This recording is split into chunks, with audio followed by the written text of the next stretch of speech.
নমস্কাৰ। খবৰ ভাল নহয় সকলোৰে? আজি এনেকুৱা কিছুমান কথা ক'বলৈ গৈ আছোঁ যিবোৰ আমি অনুভৱ কৰোঁ, কাৰো সন্মুখত প্ৰকাশ কৰিব নোৱাৰোঁ। কিয়নো সন্মুখৰ মানুহজনক প্ৰকাশ কৰিলে তেওঁ হয়তো বিশ্বাসী নকৰিব। কিন্তু তেনেকুৱাই কিছুমান অবিশ্বাস্য কাহিনী আমাৰ ওচৰলৈও আহিছে আৰু কিছুমান কাহিনী আমি সংগ্ৰহ কৰিছোঁ। আপোনালোকৰ লগতো হয়তো কেতিয়াবা নহয় কেতিয়াবা তেনেকুৱা কিছুমান ঘটনা হৈ গৈছে, যিটো আপোনালোকে প্ৰকাশ কৰা নাই বা প্ৰকাশ কৰিছে যদিও বিশ্বাস কৰা নাই সন্মুখৰ মানুহগৰাকীয়ে। গতিকে এই ভিডিঅ'টো তেওঁলোকলৈ শ্বেয়াৰ কৰি দিব যিসকলে আপোনাক বিশ্বাস কৰা নাছিল। আৰু আগলৈও এনেকুৱা ধৰণৰ কাহিনী শুনিবলৈ চেনেলটো ছাবস্ক্ৰাইব কৰিব আৰু কমেণ্ট এটা কৰিব, যাতে আমি অকণমান উৎসাহ পাওঁ। তেন্তে শুনোচোন আহক আজিৰ কাহিনীটো।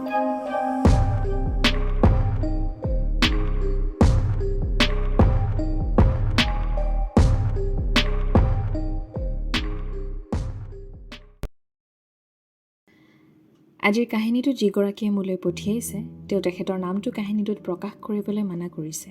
গতিকে আমি কাহিনীটো তেনেকৈ প্ৰকাশ কৰিম। কাহিনীটো ঠিক এনেধৰণৰ। গাঁৱলীয়া পৰিৱেশ আছিলে। আমি সকলোৱে জানো যে গাঁৱত আমাৰ ককা আইতাসকলে ৰাতিপুৱাৰ জলপান কৰি অকণমান ওলাই যায় তেখেতৰ বন্ধু বান্ধৱীসকলৰ লগত অকণমান কথা পাতিবলৈ। গতিকে কাহিনীটোতো ঠিক তেনেকুৱাই। তেখেতৰ ককাকে প্ৰায়ে নিজৰ গাঁওখনৰ পৰা ওচৰৰ চহৰখনলৈ অহা যোৱা কৰি থাকে। ৰাতিপুৱাই গৈ কেতিয়াবা ৰাতিলৈও উভতি আহিছিলে। ঠিক তেনেকৈ এদিনাখন ককাকে নিজৰ গাঁৱৰ পৰা ওচৰৰ চহৰখনলৈ কিবা এটা কামত ওলাই গৈছিলে। গাঁৱৰ পৰা প্ৰায় 15 কিলোমিটাৰমান দূৰৈতে আছিলে চহৰখন। আৰু যিহেতুকে গাঁও অঞ্চল আছিলে, তাত বিশেষ বিদ্যুৎ সংযোগ নাছিলে, কাৰেণ্টৰ ব্যৱস্থা ঠিক তেনেকৈ নাছিলে।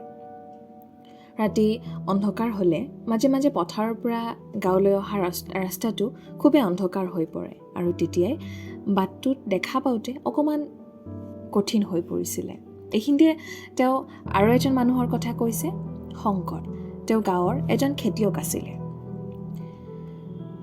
ককাক তুলনামূলকভাৱে গাঁৱৰ অকণমান ধনী মানুহ আছিলে। গতিকে তেওঁ গাঁৱৰ বহুখিনি মানুহকে সহায় কৰিছিলে। তেনেকৈয়ে শংকৰে ককাকৰ পৰা বহুখিনি ঋণ লৈছিলে। ককাকে শংকৰৰ একমাত্ৰ ছোৱালীজনীৰ বিয়াৰ বাবেও প্ৰয়োজনীয় সময়ত বহুখিনি টকা ধাৰলৈ দিছিলে। সেই হিচাপে তেওঁ তেখেতৰ ককাকক বহুখিনি কৃতজ্ঞতা বা সন্মান বা শ্ৰদ্ধা কৰিছিল। এদিন ককাকে চহৰখনলৈ যাওঁতে ঘূৰি অহাত অকণমান পলম হৈছিলে। গতিকে বহুখিনি পলম হোৱা বাবে ৰাস্তাটো দেখা পোৱাত অকণমান অসুবিধা হৈছিলে। বাট হেৰাই পেলাইছিলে। যিহেতুকে সেইদিনা বাৰিষা আছিলে, অকণমান বাৰিষা হোৱা বাবে তেওঁ ৰাস্তাটো চিনি পোৱাত অকণমান অসুবিধা পাইছিলে। অলপ সময় অন্ধকাৰৰ লগত খেলা ধূলা কৰাৰ পাছত ককাক বৰ চিন্তিত হৈ পৰিছিল। তেনেতে পিছফালৰ পৰা এটা চিনাকি মাত শুনিছিল। হাতত এটা লেম্প লৈ শংকৰ আছিল পিছপিনে। শংকৰে ককাকৰ লগে লগে খোজকাঢ়ি গৈ আছিলে আৰু আহি পিনে কৈছিলে, ককা আৰম্ভ কৰক খোজকাঢ়িবলৈ।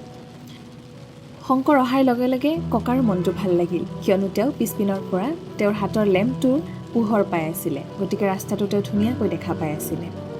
তেওঁ ককাক কঠোৰভাৱে পিছপিনৰ পৰা ক'লে যে পিছফাললৈ ঘূৰি নাচাবা, বেছি চিন্তা নকৰিব, মই পিছে পিছে আহি আছোঁ। ককায়ো ঠিক তেনেকুৱাই কৰিলে। গোটেই বাটটোত তেওঁ শংকৰৰ লগত কথা পাতিলে। জীয়েকৰ অৱস্থা কেনেকুৱা হৈছিলে আৰু তেওঁৰ শস্যবোৰ কেনেকুৱা হৈছে, ঘৰত কেনেকুৱা, পৰিয়ালৰ কেনেকুৱা, ৰাস্তা আৰু বৰষুণ আৰু গাঁৱৰ কথা আলোচনা কৰি কৰি এবাৰো ঘূৰি নোচোৱাকৈ ককাই গাঁও পালেহি। অলপ পিছতে গাঁৱৰ ঘৰবোৰৰ কাষত উপস্থিত হ'ল আৰু ক'ৰবালৈ যাবলগীয়া হোৱাৰ বাবে ভিতৰলৈ আৰু যাব নোৱাৰিম বুলি কৈ শংকৰ আধা বাটৰ পৰাই গুচি গ'ল। ককাই নিজে আগবাঢ়ি গ'ল আৰু খোজকাঢ়ি থাকিল, কাৰণ তেওঁ গাঁওখন পালেই, ৰাস্তাটো এতিয়া চিনি পাব। তেওঁ অকণমানো চিন্তা নকৰিলে, তেওঁ ভিতৰলৈ গৈ থাকিলে। তেওঁ যিমান ভিতৰলৈকে সোমাই গৈছে, তেওঁ অকণমান মানুহৰ থোপ এটা দেখিলে। মানুহবোৰ গোট খাই আছে। অকণমান আগুৱাই গৈ যেতিয়া মানুহখিনিৰ কাষ পালে, তেতিয়া ভিতৰলৈ গৈ তেওঁ দেখিলে এটা নিথৰ দেহ পৰি আছিলে।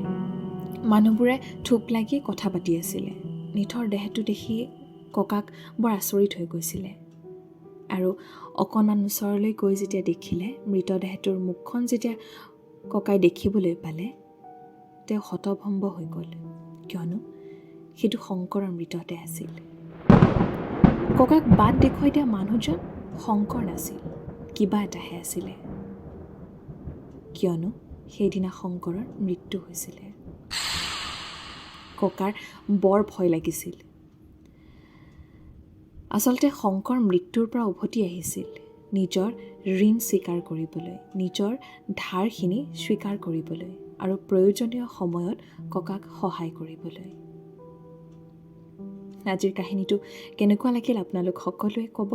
আজিলৈ ইমানেই। শুভৰাত্ৰি।